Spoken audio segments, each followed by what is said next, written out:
uma visitante lá de Portugal, que é a Jéssica Kilpe.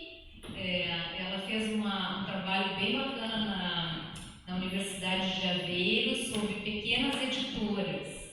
E ela então vai falar para nós hoje sobre o que é essa tese. Nós temos aqui também a Andréa Ruivo, que é historiadora, trabalhou sempre na área de livros, numa biblioteca, que depois você vai dizer o nome da biblioteca, trabalhou 3 anos na Livraria Cultura e já trabalha 10 anos na Livreiros. Foi uma grande aquisição para nós, para nos sobrevivermos, porque ela é muito importante na nossa editora super pequena. Jéssica, a palavra está contigo. A Jéssica tem 30 anos, é jornalista formada pela URGS, é mestre em estudos editoriais pela Universidade de Aveiro e ela é de Porto Alegre. Já trabalhou por editoras em Porto Alegre como Grupo A e Arquipélago Editorial. Vamos ver se ela consegue fazer uma apresentação diretamente de Portugal, com um pouquinho de delay, mas eu acho que vai dar certo.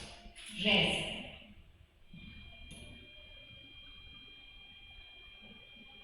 Para não me ouvir, né? Acho que deu. Tá. Eu vou comentar. Então, eu vou mostrar os resultados da minha pesquisa de mestrado, mas eu vou tentar não ser muito acadêmica e tentar falar de um jeito mais acessível, mais interessante também.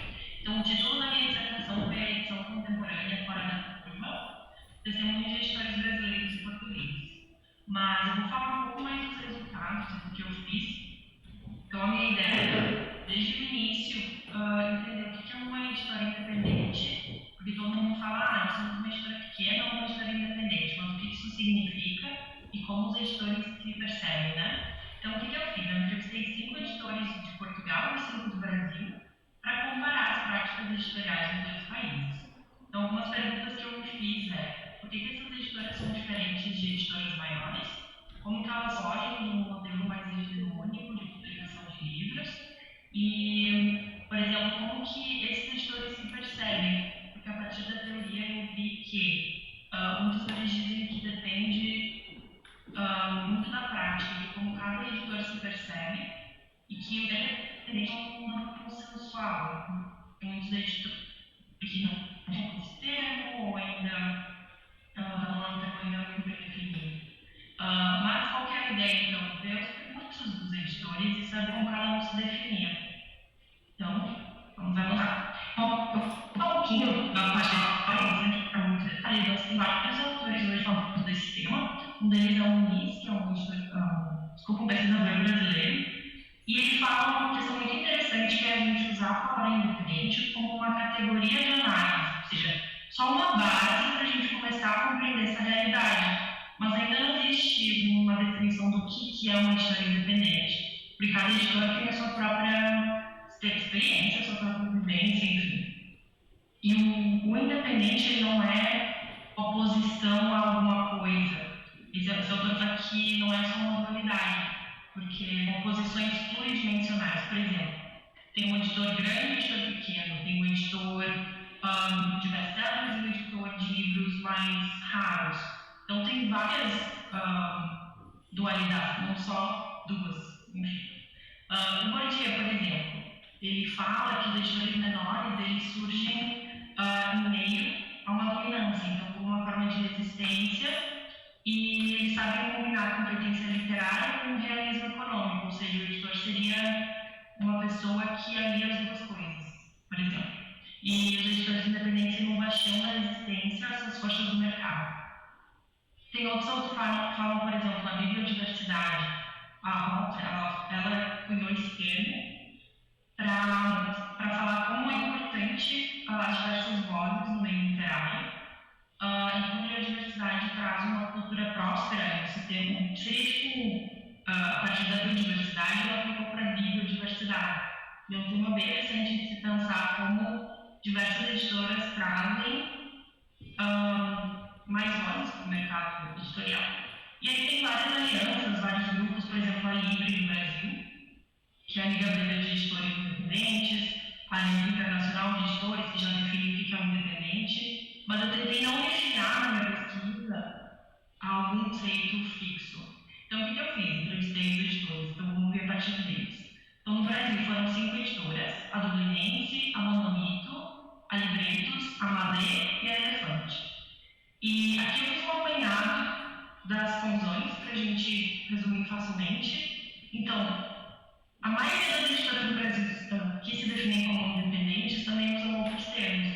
Por exemplo, editora pequena, editora nanica. Muitos também chamam esse termo, tipo, mas o que é ser independente? Não sei bem se a gente é independente ou não. Elas publicam gêneros variados, desde ficção, não ficção, quadrinhos nacionais, estrangeiros, e atuam principalmente em São Paulo, Rio e Porto Alegre. Em plural, foram essas 5 editoras: Primatur, Gato Bravo, Língua Morta, Companhia das Letras, das Ilhas, desculpa, e 2 Dias de Edições. Então, aqui também tem um pouco essa questão, se definem como independentes, pequenos, muito pequenos, também questionam o termo independente, algumas usaram o termo dissidentes, também publicam gêneros variados, mas é um pouco mais em Lisboa, tem só um caso que é na Ilha dos Açores. O que a gente considerou então? Por exemplo, quem é esse editor? Quem é essa pessoa? Qual o papel dela? Por que ela quer editar? Como eles perceberam o termo independente? Se eles usam o termo biodiversidade, se eles sabem o que é, como eles atuam na cadeia do livro, quais os percursos editoriais, se eles fazem um tipo de associativismo, por exemplo, trabalhar em parceria com outras editoras, se participam de uma rede, enfim. O futuro do Dora, então, como vem a editora segundo negócios, querem crescer, querem se tornar uma grande editora, e quem são esses profissionais. Então, aqui eu parei cada um dos itens para a gente ver. Então, basicamente, assim, a maioria dos editores tem dificuldades financeiras, mas vendas não são o principal motivo para apoiar uma edição.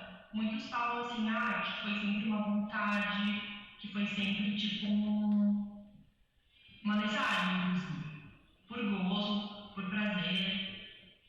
Muitos também se frustraram na sua área de trabalho, por exemplo, jornalistas, que quiseram trabalhar com outras coisas, com livros, enfim. Para esses valores, o termo independente não é tão prioridade, cada um se define do seu jeito, alguns se identificam com esse termo, outros duvidam da validade desse termo. Então, assim como o Muniz, aquele autor que eu comentei, brasileiro que estuda isso, não tem consenso sobre isso. Em relação à biodiversidade, o que eles percebem em relação a esse termo? No Brasil se discute isso mais do que em Portugal. Em Portugal, alguns relativizam, eles dizem que grandes editoras também têm biodiversidade, porque também publicam livros de vários gêneros, vários estilos. Em relação à cadeia do livro, os percursos editoriais, muitos têm estratégias, ideias muito originais e inovadoras. Por exemplo, mas de formas diferentes. No Brasil é mais comum ter mais parcerias, as edições menores trabalharem juntas. Em Portugal, elas são um pouco mais isoladas, assim, são muito distintas entre si, não trabalham muito juntas. E o público português é mais resistente às tecnologias digitais. Então, no Brasil, a gente tem algumas questões um pouco mais criativas, assim, talvez.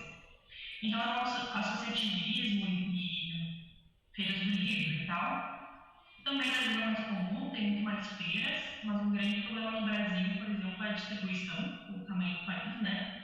E em Portugal tem menos parcerias também, porque é um espaço geográfico menor, tem menos editoras, então é mais difícil achar parceiros mesmo.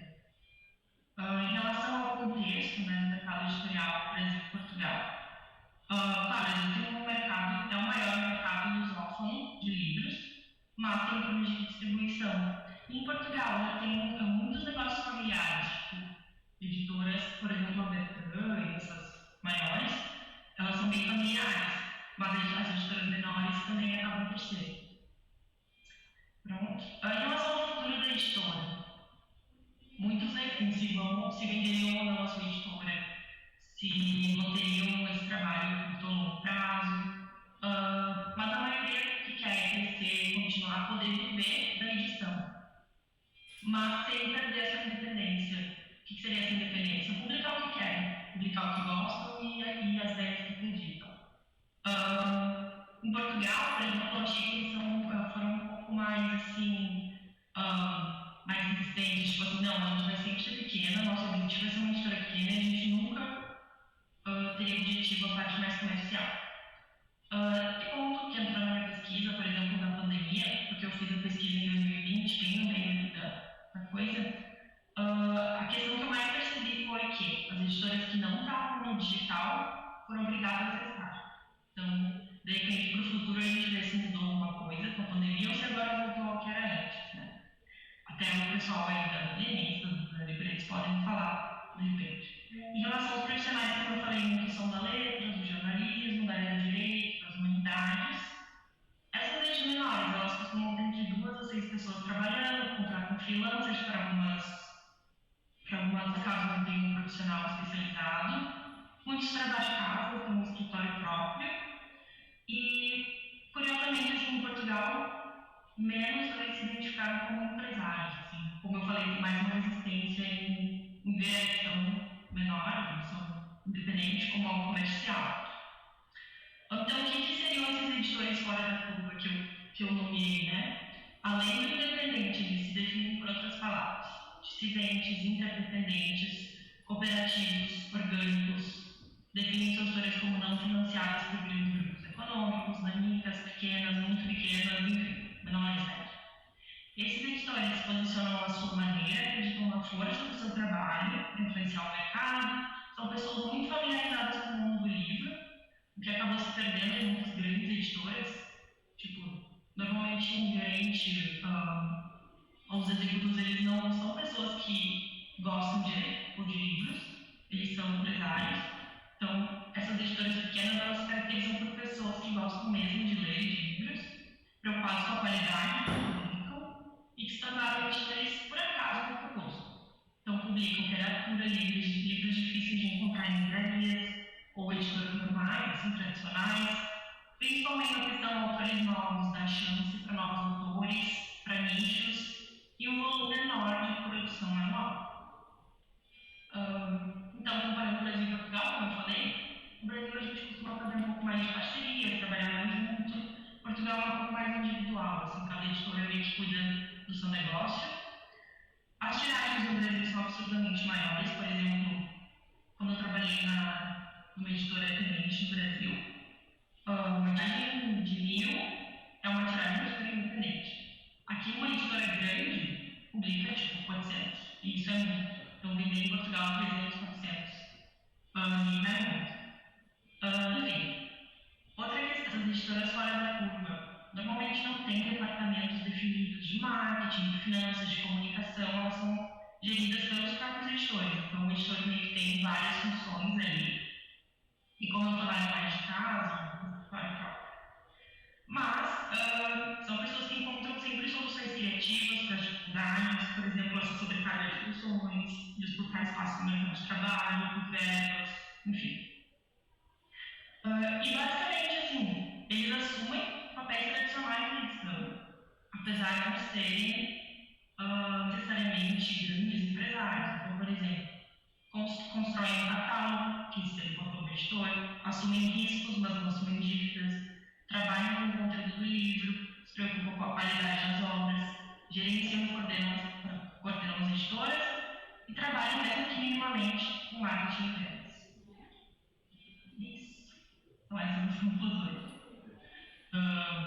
E, claro, não deu para resumir toda a pesquisa em 10, 15 minutos. Quem tiver interesse pode pesquisar aí pelo nome Jéssica Kipp, edição Fagurva, Universidade de Aveiro, que aparece a dissertação. E é bem interessante de ver, eu botei ali tipo, algumas citações dos editores falando por que eles vão editar, o que eles pensam das suas editoras. Então, quem quiser informações pode encontrar no documento. Muito bom, Jéssica.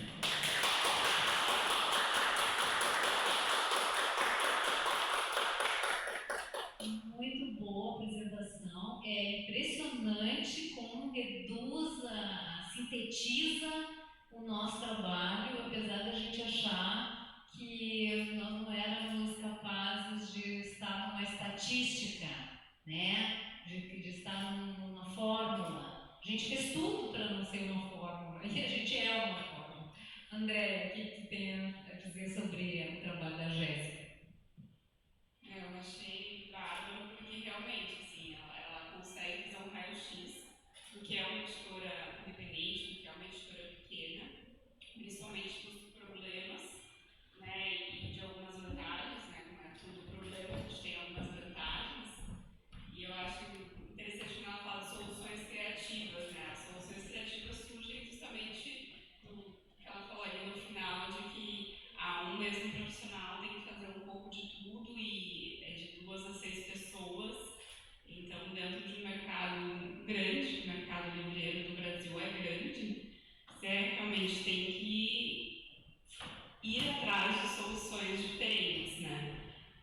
Um grande problema que a gente tem aqui, que ela também citou, é a questão do tamanho do país, né? Quando a gente fez a migração mais forte para o digital ali em 2020, com todas as editoras, eu acho que todos os negócios que estavam tentando sobreviver, uma grande barreira é o frete, né? Para um negócio pequeno conseguir escalar frete, conseguir ter um frete competitivo, tem até um meme na internet, né? Como assim o frete é mais caro que o produto? Né? Que é uma coisa que acaba sendo bem comum, né, no nosso país. E a gente tem barreiras diferentes, né? Pelo fato de uma escolha de catálogo que não é normalmente aquele best-seller, aquele livro que todo mundo já está procurando, porque já nativamente a editora independente quer publicar justamente coisas, não digo diferentes, mas coisas que não têm tanta luz, não é tão olhado. Você tem uma maior dificuldade de entrada, né? Tanto nas livrarias. Antigamente o nosso problema era entrar nas grandes redes. Com a queda das grandes redes, né, com a crise que teve ali com a Saraiva, com a cultura, o nosso problema é dentro das pequenas ter espaço e ter, digamos assim, uma posição diferenciada em relação às grandes, né? Então teve uma crise financeira enorme, então para uma editora pequena estar numa livraria pequena competindo com as grandes que passaram a olhar para a pequena. Então, o lugar que a gente tinha de exposição, que eram as livrarias menores, que tinha uma sinergia com o nosso propósito, também ficou mais difícil, né? E financeiramente o livro passou por vários baques, né? Tem a questão do frete, tem a questão da alta do dólar, que acaba impactando em tudo, tem o custo de tiragens menores, né? Quando você faz um livro que não é uma tiragem de 1.000, de 2.000, você tem também um custo por exemplar maior, né? E isso tudo vai dificultando um pouco a vida das independentes. Mas aí vem o que a Jéssica fala da criatividade, que é trabalhar com nichos às vezes não explorados, né? Eu vejo para livreiros, nosso maior nicho são os livros históricos, principalmente ligados a Porto Alegre, que trazem, assim, sei lá, tranquilo de 30% a 40% do faturamento são esses livros. E é um nicho muito pouco explorado e que a Google conseguiu perceber até o nascimento da empresa, porque a Google pode falar um pouco de novo do nascimento da empresa, como ela falou ali no seminário do clube, que foi por causa de um autor que ela admirava muito e que não era publicado, e que é um autor de grandes vendas para a gente, que é o Rafael Guimarães. Outros nichos que a gente tem descoberto nos últimos tempos foi a questão das mulheres, e principalmente a questão da poesia, e nesse ponto eu dou muito abraço a torcer a cor, porque eu, quando vou pensar na parte de número, na parte de venda de um livro, quando alguém fala poesia, a gente já sabe que é um tipo de livro que tem uma resistência maior e já arrepiava. E eu era quase contra, às vezes, a publicação, quando eu colocava aquela coisa de põe na planilha, põe na ponta do papel. E a cor justamente vem naquele perfil editor independente martelado. É importante, tem relevância. E eu acho que tanto que foi trabalhando o nicho foi se abrindo, e nos últimos 2, 3 anos tivemos livros de poesia assim, com reimpressões, com resultados muito fortes, que, assim, no primeiro momento me surpreendeu muito, mas foi aquela questão de realmente de abrir um nicho, né? Então, são essas adaptações que a Jéssica fala, às vezes, de ir contra o mercado, às vezes até mesmo de criar um novo mercado, né, tendo muitas barreiras. Né? Quais são as barreiras? A barreira principal de qualquer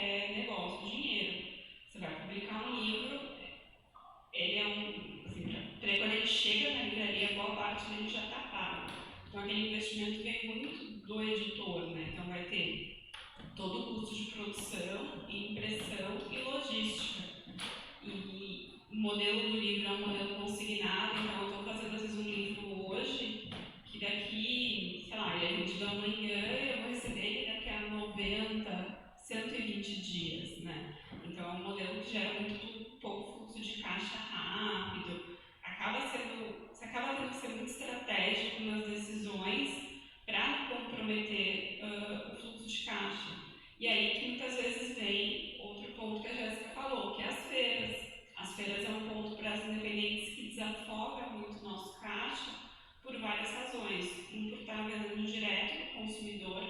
Então, uma coisa que eu vejo muito na Feira do Livro, nas últimas 2 feiras eu não fiquei quase na banca, mas nas feiras anteriores que eu fiquei muito, a grande vantagem é que para a editora independente é quando a gente consegue estar frente a frente com o leitor, porque a gente consegue explicar aquele livro e mostrar o valor dele. Foi até uma conversa que eu tive com uma autora semana passada e ela estava questionando essa questão do preço de livro, de que dependendo do lugar que vai vender eles cotam, querem baixar o preço. Ela falou, e quando eu vou vender, eu consigo vender ele pelo preço de capa. E eu acho que essa é a diferença. Muitas vezes o livro, quando ele está na livraria, o consumidor acaba muitas vezes vendo o preço.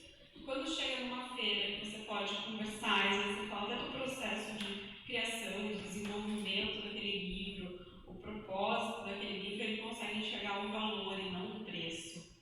Então fica muito mais fácil de você conseguir atingir. E isso é uma coisa que a gente tenta trazer, mas aí entra no fora as mãos, né? Falta gente para o digital, né? Porque a nossa ideia, ainda não concretizada, é trazer um pouco desse espírito da feira para o nosso site e para as nossas redes, né? No site a gente desenvolveu na pandemia um site novo, né? Enquanto tudo fechava, a Globo falou, não, vamos investir no site novo, que era uma coisa que a gente já estava com esse projeto remoendo, e foi uma investida muito certa, porque o site novo, assim, em um ano, teve o mesmo número de pedidos do que o site antigo durante 9, por exemplo, 8 anos e pouco que eu peguei aquele site. Mas por quê? Porque ele não tinha, assim, só a capa e o título. Você tinha um espaço melhor para a biografia do autor, você podia colocar mais fotos, você podia colocar o link de um livro, primeiras páginas. Então você consegue trazer um pouco mais de informação.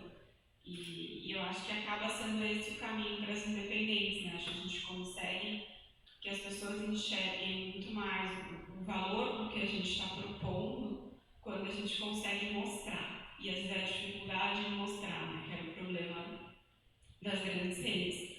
Então, nesse ponto, acho que o digital para a independente veio assim para ficar e acaba tendo um grande peso, né? Porque hoje em dia, no Instagram você já consegue avaliar o produto, daí a pessoa já vai para o teu site, é uma resposta rápida, mas é também o lado bom e o lado ruim, né? Eu brinquei, né? A gente pensa o lado bom e o lado ruim. O lado bom é que você tem um contato direto, mas é eu e a Clô para operar. Então, a pessoa fez um pedido no site, está com dúvida, eu vou resolver a dúvida.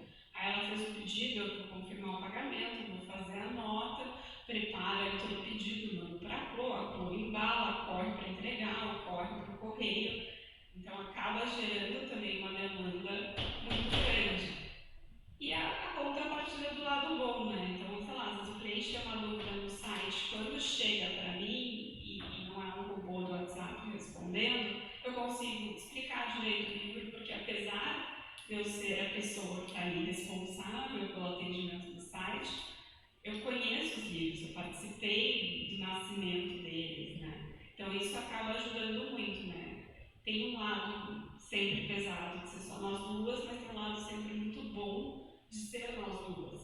Porque justamente é muito raro alguém ligar para livretos ou mandar um e-mail para livretos e não conseguir falar com alguém que de fato saiba resolver aquele problema. Né? Então, se é uma questão editorial, passo para a Clô tem o pleno domínio, ela tem que falar com o fulano, com o ciclano, do outro departamento, daí é o marketing, e daí volta, daí vai. E a mesma coisa no meu caso, na parte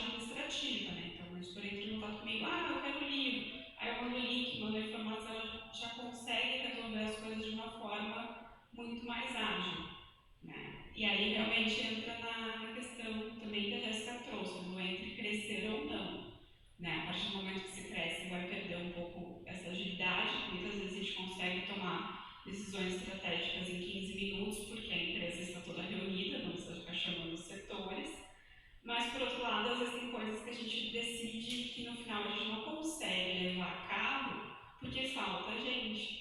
Né? Então, a questão da editora independente é sempre essa: a gente está sempre tendo o lado bom e o lado ruim, e a gente vai navegando, né, tentando fazer o barco não virar, mas navegando nisso, tentando aproveitar as vantagens de ser pequeno e tentando, de formas criativas, driblar as dificuldades de ser pequeno. Né? Porque até com toda a crise econômica que a gente teve, quando chega nas livrarias, uma editora pequena é a última a ser paga por uma livraria. Né? Porque uma livraria ficar sem uma entrega de uma editora que tem os best-sellers que geram um caixa maior para ela, pesa mais do que perder um pouco da biodiversidade porque eu parei de fornecer. Né? Mas, por outro lado, a gente consegue trazer eventos bons, então eles não querem que a gente saia. Então, é sempre essa dança. Né?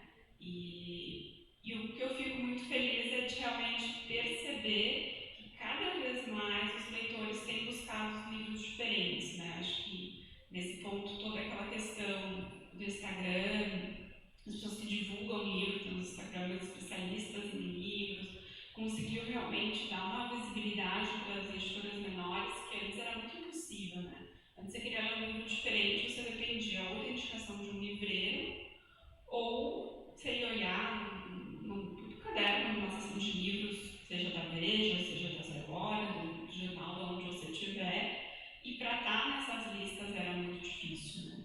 Então, acho que hoje o mercado para o independente está mais aberto, mas ainda financeiramente é um mercado muito pesado.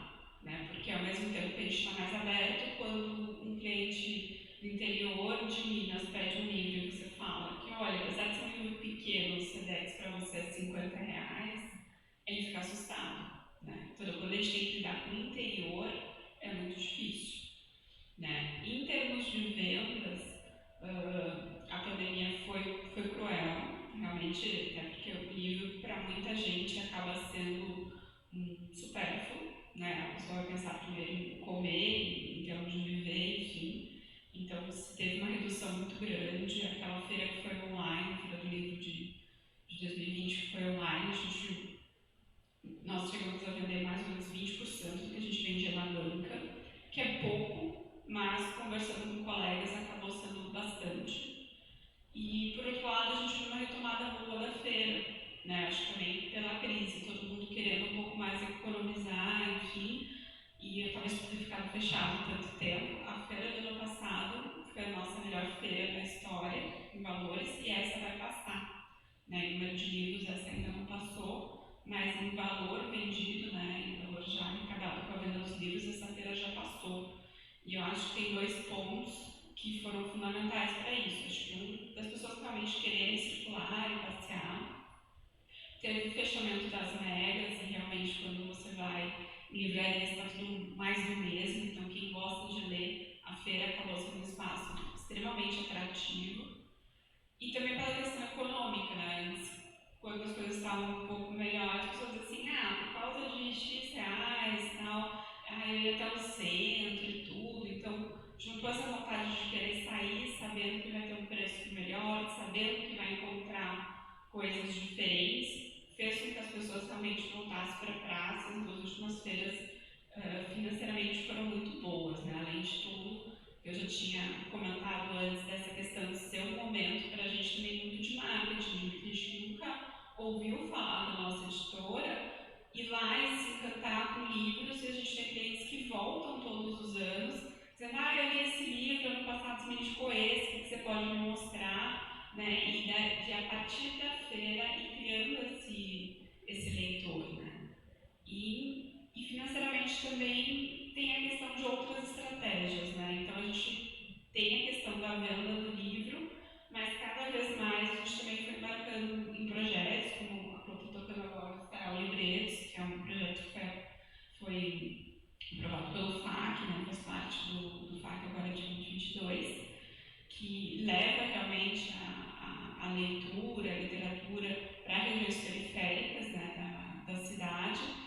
Então, esses projetos também nos ajudam, né? Não só na divulgação de livretos, mas de aumentar o público leitor, né? Porque não adianta a gente querer pensar na longevidade da editora sem pensar na promoção da leitura, né? Então, a gente sempre faz questão de participar de projetos como a DOT, como o Lendo para Valer, porque além de ter um retorno financeiro, óbvio, tem a venda dos livros, não é simplesmente um retorno de formação de leitor, tem o financeiro, mas o mais importante é isso, é realmente levar uma literatura diferenciada, né? Poder levar o que sai do métier das grandes livrarias, que sai do que está em todo lugar, né? E levar realmente essa visão do editor, essa curadoria, que eu acho que é a grande diferença das editoras menores, das editoras diferentes, né?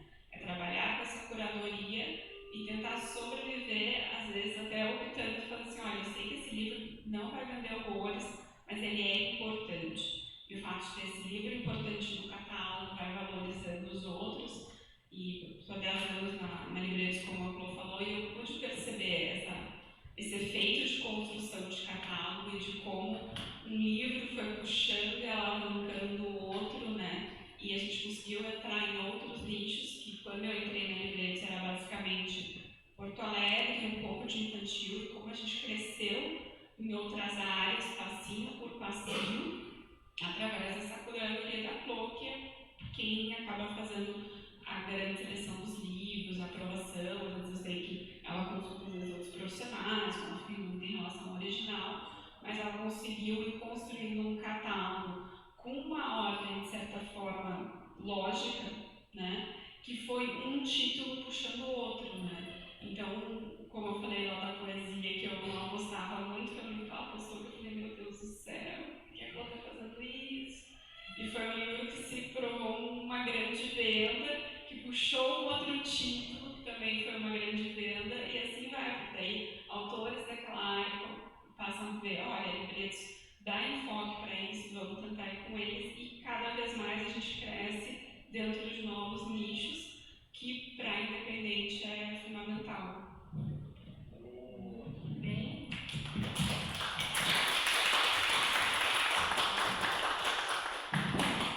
Puxa vida, muito bacana. É a Livreiros mesmo que está falando, né? Eu fico muito feliz aqui nesse evento hoje, que serve para uma comemoração, né? Porque eu vendo vários colaboradores que fazem da Livreiros, falo muito alto, né? Fazem da Livreiros o que ela é. Então, assim, ó, eu quero depois fazer uma foto, uma coisa que tenha todo mundo, porque isso aqui é a família Livreiros, na verdade, né? Que está acontecendo aqui nessa sala. Dentro dessas coisas todas que a Andréa falou, nos preocupa também nos preocupa não, é uma característica nossa, talvez por vir da comunicação, é que a gente não consegue fazer um livro sem um evento deste livro, né? Tanto que aqui na praça, na Feira do Livro, eu fui ver, conversei com os editores e tal, e eles fazem lançamentos de sessões de autógrafo, mas eles não fazem livros, os editores não entendem essa coisa do entretenimento, eu acho, porque o evento, além do entretenimento, ele é capilaridade, né? Ele vai para o conteúdo vai adiante, torna interessante, gente que nunca ouviu falar nas coisas. Para manter, eu não sei se a gente vai. Querem comentar alguma coisa? Alguém quer comentar alguma coisa? Nós só temos 15 minutos para terminar, né? Porque já começou às 4. Quer falar alguma coisa? Não, Hã? continua trabalhando. Como aqui todo mundo trabalha para livreiros, a gente nunca sabe se é real, né? Essas coisas todas, mas eu acho que o Ricardo deu a letra. Nós só queremos dizer, pode passar que todas essas coisas que a Jéssica falou identificamos. Eu não vou fazer toda a apresentação de novo, porque ela repete, mas assim, por exemplo, o nosso termo independente, na verdade, a gente usa mais cooperativa, né? Dentro de todas as situações que ela colocou, a gente trabalha com mais a ideia de cooperativa, onde a moeda é o dinheiro. Então, esse dinheiro se divide entre as pessoas, a gente vende tantos livros para pagar o fotógrafo, vende tantos livros para pagar, né? Então, é uma moeda, o dinheiro passa a ser uma moeda.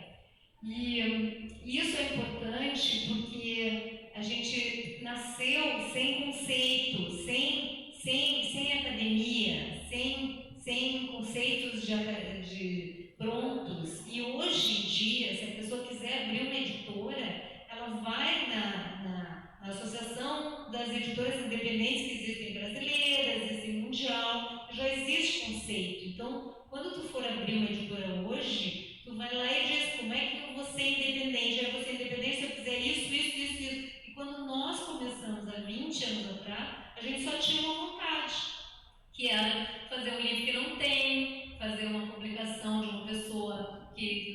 Eu estava dando esse exemplo no seminário onde eu dei essa palestra completa, que era o seguinte: tinha um movimento estudantil em Porto Alegre. Nós compramos um livro, o Movimento Estudantil Brasileiro, e olhamos, era parecida a Petrobras, um baita do livro, maravilhoso. Eu disse, bom, nós vamos enxergar aqui, né? Tinha um parágrafo que era de Porto Alegre, um parágrafo. E nós passamos a vida inteira militando dentro da universidade, brigando com tendência para lá e para cá e para cá. Então nós fizemos um livro chamado Abaixo a Repressão, e naquela feira nós criamos uma coisa chamada Meia Banca, que hoje, por exemplo, a pequena editora Zucchi, que começou na Feira do Livro, esse ano começou com uma banca maior que a nossa, com 5 metros de largura, e nós começamos com uma meia banca. Então, assim, a nossa característica era muito pequena mesmo.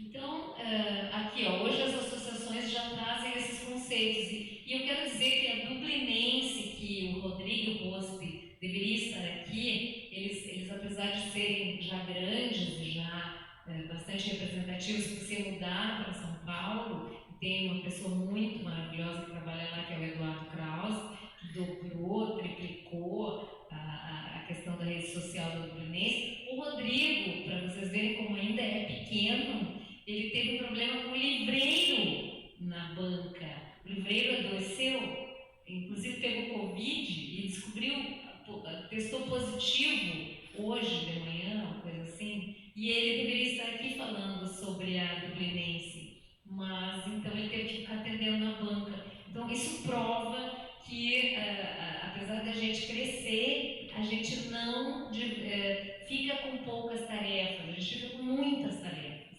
né? Vamos ver.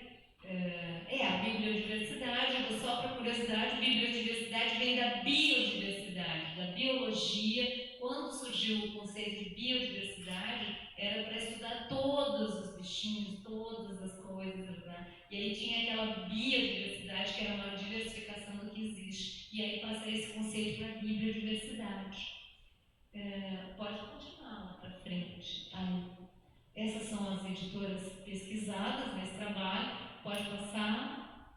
E pode passar também. Sim, a gente é fora da curva. Eu não sei, a Jéssica saiu isso é uma coisa que a gente vai ter que repensar, essas novas palestras, porque a Jéssica trabalha lá em Portugal, ela não foi liberada, infelizmente, do trabalho dela. Então ela teve que atender o trabalho e ela teve que sair. Mas eu perguntaria para ela, e vou perguntar e devo essa resposta a vocês, que é por que fora da curva? Porque é fora da curva dos players, é fora da curva das grandes conglomerados. Nós somos fora da curva porque nós não contamos, nós não pesamos no jogo. A verdade é essa, nós não pesamos no jogo. Ele é pesado para nós, mas nós não pesamos no jogo. E é por isso que nós somos fora da curva que conta, né? E isso é uma coisa que dá nos nervos, né? Dá nos nervos. Então,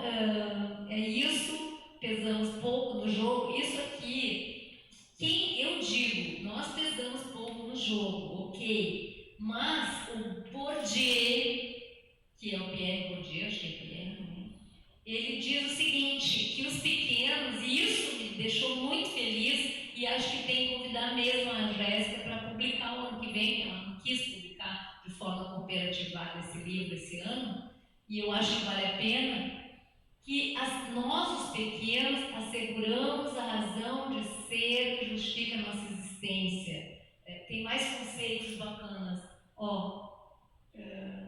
Nós somos autônomos, mas tem mais, eu acho que tem mais algum. O editor, a edição é uma atividade social, cultural, transformativa, e aí vem outro acadêmico que diz que é feita por aqueles que estão ao lado da justiça social. Nós somos pequenos, mas nós estamos ao lado da justiça social. Nós somos um agente duplo, publicamos o que queremos, mas também temos que vender, né? Nós precisamos aliar uma competência literária com realismo, nós somos politicamente engajados. Tudo isso está na pesquisa dela, não é nós que estamos dizendo isso. E não é nós que estamos dizendo isso a respeito da editora Empresa, nós estamos dizendo isso a respeito de qualquer editora pequena, né? Então, e a gente sofre sim muitas ameaças do neoliberalismo, né, aqui, e concentração do setor. A gente pode morrer de uma hora para outra, como normal, é um ser humano, mas a empresa também pode ser acabada de uma hora para outra. E a gente faz as nossas práticas a partir do nosso entendimento do que seja produção editorial. A gente não aprendeu com ninguém, a gente inventa, cada um pode inventar a sua própria editora, isso é bacana, né? E nós temos autonomia, dizer quero publicar, não quero publicar. E temos também um projeto, isso quem diz é o Muniz, ele diz que os pequenos têm um projeto cultural, intelectual de relevância perene, né? Procura, pelo menos, pretende ser. Tem mais alguma coisa? Isso aqui é um conceito que eu acho que serve para todo mundo, para qualquer empresa, inclusive, mas para a publicação especificamente é como vinho. Porque a gente tem um microclima, nós temos os nossos autores, as nossas conjunturas, as nossas coisas, a produção de vinho, né? Uma alquimia própria, cada um na sua região, na sua cidade, aqui mesmo em várias editoras, cada uma tem uma alquimia diferente, nenhuma é igual à outra. Pode passar? E a gente cria comunidade, né? E se entra no que perdura. Isso não é eu que digo, alguém lá disse isso no trabalho da Jéssica. E a Libretos, então, não é apenas um carimbo comercial. Como disse o trabalho, nós temos uma identidade, uma produção específica e aí é o conceito da meia banca, né, que nós já temos hoje mais de 100, nós já quase 200 títulos, né, ativos. Pode passar, temos série de bolsa e tal. E preservamos e fortalecemos a pluralidade e a difusão de ideias, como diz a associação, que eu nunca pesquisei isso, ela foi criada nos anos 2000, eu acho, né? E enfim. E aqui estamos as coisas que a gente fez na praça, bacana, é o que estamos aí colocando na parada, já fizemos todos esses lançamentos. E amanhã, aqui na feira, atenção aí, os facebookianos, por favor. Amanhã na praça nós temos Felicidade Quase Nada, do Elenilton Newcamp, e ele vai trazer uma galera. Ele escreveu um diário de uma moça na periferia, de uma menina, e todos os desenhos desse trabalho foram feitos pelos estudantes. Eu espero que eles estejam aqui amanhã, porque é feriado, e parece que vai contar como aula da presença e tal. Então, e vai ser muito bacana esse lançamento, vai ser aqui amanhã às 15h45. E aí, vamos ver, terminou, eu acho. Então é isso, muito bem, e aí tá todos os nossos endereços.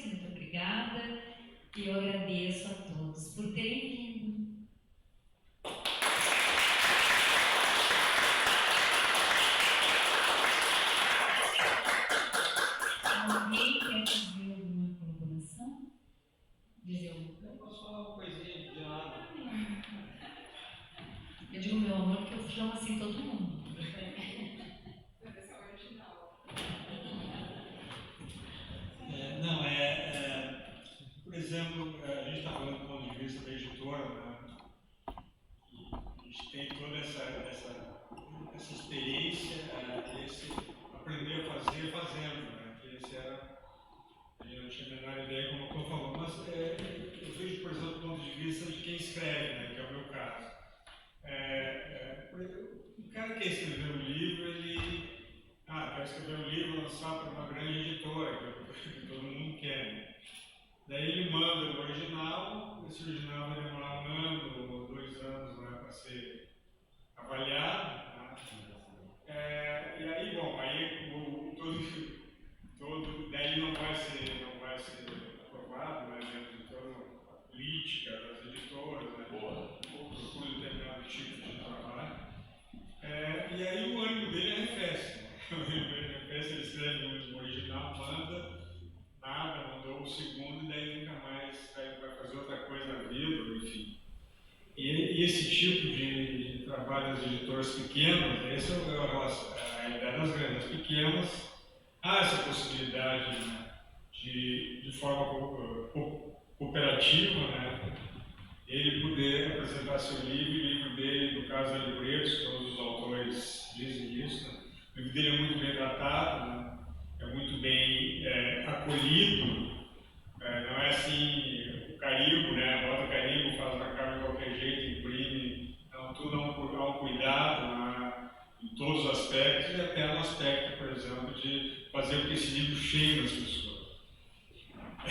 É o meu caso, né? Por causa disso, a questão de eu estar escrevendo coincide, né, com a existência da Libretos, mas outros autores também, né, que hoje já estão no seu 3º, 4º livro, né, e que se na primeira vez levasse um não, né, de uma grande editora, ele achava que a trajetória dele estava precocemente interrompida. Então, essa bibliodiversidade que a gente busca, né, também contempla as pessoas que têm trabalho. Claro que a gente tem critérios, né, a Close, critérios que eu sou muito rigoroso no sentido de um livro sair pela Libretos, mas, bem, o cara poderia fazer um livro bom e não ser aceito, porque uma grande editora tem outro tipo de prioridade.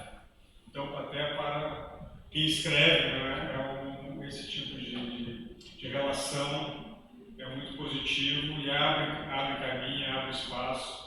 E não é isso que eu queria falar, mas do ponto de vista de quem escreve, que sempre é acolhido, sempre é ouvido, o livro dele não vai ser escovado, né? O livro dele não vai, volta daqui a 1 ano, tudo mais. Não, o livro é lido, o livro é conversado e se busca, né, formas de editá-lo, né, para que dentro desses critérios todos.